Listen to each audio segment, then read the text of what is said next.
to everyone and to all our televiewers around the world. Welcome to Wake Up Yucatan, the only channel that has the best and most reliable information for you. Welcome to another transmission. Today, we're going to be discussing about how has been living with COVID-19 for almost 2 years. Today, it's June 11, 2021. And the weather of today, it's 36 degrees on the day with a bright sun, but cloudy in the afternoon. So don't forget your solar protection and bring an umbrella with you just to be cautious. Welcome to this program, and we can start with my partner in the studio with this program. Hi Sofia, good morning and good morning to all our televiewers. Welcome to another transmission of our program. So, as she said, today we're going to be discussing about COVID and how this horrible virus has affected a lot of people around the world. So first, let's have a brief summary about what we already know and what we have learned about this terrible virus that brought with it a lot of suffering and many consequences, as I said. Scientists are revising a central mystery of COVID: where, when, and how did the virus that causes the disease originate? The two prevailing competing theories are that the virus jumped from animals, possibly originating with bats, to humans, or that it escaped from a virology laboratory in Wuhan, China. Who knows? We only know that story about Chinese people and their rare customs with food. On March 11 of 2020, the World Health Organization declared COVID as a pandemic, pointing to over 3 million cases. In 2007, 973 deaths, oh my god, in 213 territories.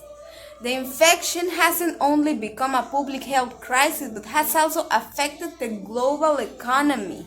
As a result of that, many people lost their jobs. All the businesses were closed. The small companies needed to make a staff cutback, which affected the economy around the world. Many people were afraid of getting infected and didn't want to risk, so a lot of people stopped going to work.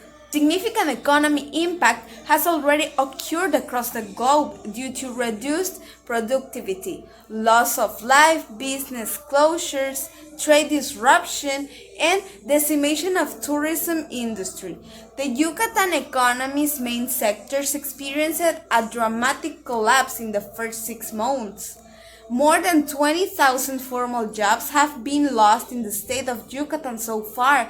Incomes from tourism and commerce, which are the state's major job generator, has been severely reduced.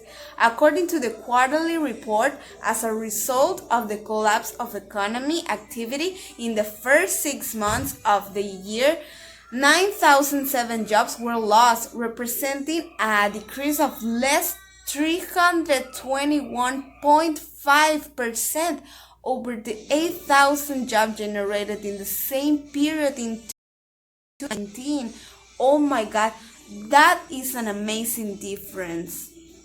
After that, we can come back with my partner in the studio, Sofia. So let's see what she thinks about this. We're back again, and it's amazing how big was the impact of this illness. It is very unfortunate to see how many people suffered and still suffer of this. Thank you, Valentina. It was a very interesting information. And now, let's discuss, besides what she mentioned about the consequences, what other ones the government declared. Tell us about it. Okay, our government and all the governments around the world implement these measures. So don't forget it, because you need to keep them in practice every day in your life. Some of the important measures that were put are: clean your hands often, cough or sneeze in your bent elbow, not your hands. Avoid touching eyes, nose, and mouth. Limit social gatherings and time spent in crowded places. Avoid close contact with someone who is sick. Clean and disinfect frequently touched objects and surfaces. Install sanitary filters at the entrance to detect COVID-related symptoms in your employees. Implement strategies to allow flexibility of working hours and shifts at production lines or sale points without affecting the employee's salary. Governor still reminding the importance of these measures. We need to keep them in our daily lives. Prevention is everyone's task. We can't forget that because we're still in a pandemic. That is true, Valentina. If we take of ourselves and we keep washing our hands, using gel, wearing a face mask, and practicing social distancing, we can protect our family and the ones we love. Now, let's talk about something that everyone are interested in, the COVID vaccine. The government and the laboratories around the world implement the COVID vaccine mRNA. These ones give instructions for our cells to make a harmless piece of what is called the spike protein. The spike protein is found on the surface of the virus that causes COVID. Researchers have been studying and working with these mRNA vaccines for decades. Interest has grown in these vaccines because they can be developed in a laboratory using readily available materials. Unfortunately, we have a bad government organization in our state and in our country. And because of that, the vaccination process and vaccine arrivals are going very slow. In comparison with the United States, in which they are 80% vaccinated population, and 1 month ago, they declared the use of face masks as unnecessary. In fact, many people from Mexico are going to the United States to get vaccinated, and tourism of there is increasing because of that. Can you imagine? Yes, definitely, Sofia. That's exactly what I was going to say. It is a terrible organization in our government, but what can we do? So now let me explain you how this process of vaccination is working in our state.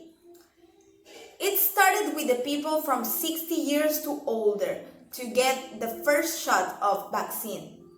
They started with the little villages around our state, and the last place was our state, Merida. Then it passed like 1 month ago, vaccinating people from 60 to older, so they can start with people from 50 to 59. And again, it passed 1 month vaccinating people from that age. Now we are in the phase of people from 40 to 49, and the people from 60 to older are receiving the second shot of vaccine. That's a brief explanation of how this is going. And in 2 weeks or this week coming, people from 30 to 39 are starting to get the first shot. It is going very slow, but it's working. People are getting their vaccines, and that's what it matters. In comparison with the United States, well, it was very different because all of them receiving from 80 to older, they can receive the vaccine in every place or stand of vaccines in there. Because you can find the stand of vaccines in every street you walk in. You don't need to do a lot of paperwork and anything. You just need to enroll your name and your age, and you can get the vaccine. You schedule your appointment to the second shot. That's the reason why it's going faster there. Well, at least we are receiving vaccines from there. We need to be patient, and we just need to wait to our vaccine. Okay, so now just barely to finish this discussion about today, I'm going to explain you, if you haven't received your vaccine, I'm going to explain you which are the ones that the governments are using. So in the first place, we have the Pfizer vaccine, which is an mRNA. As I already said and explained, we need 2 shots of this one, and the efficacy is from 90 to 94%. It was developed in the United States. Then we have Moderna, which is also an mRNA vaccine. We need 2 shots of this one, and the efficacy is from 90 to 94%, and it was developed also in the United States. Then we have Johnson & Johnson. It is a viral vector, a human aminovirus. We need 1 shot of this one, and the efficacy is from 70 to 85%. It was developed in Belgium. Then we have AstraZeneca, which also is a viral vector, a modified chimpanzee antivirus. We need 2 shots of this one, and the efficacy is from 70 to 90%. It was developed in the UK. Then we have Sputnik 5, which is also a viral vector. It is an amino antivirus. We need 2 shots of this one, and the efficacy is from 85 to 90%. It was developed in Russia. Then we have Sinovac, which is an inactivated virus.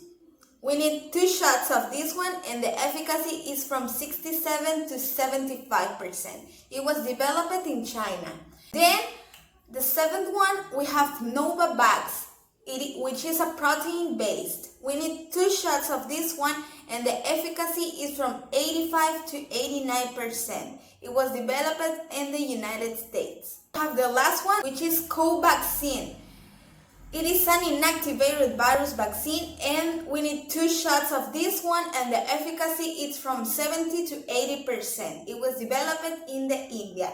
The kind of vaccine that you can get, it depends on what arrives to your country. But here in Mexico, we are receiving AstraZeneca, Sinovac, Pfizer, and Moderna.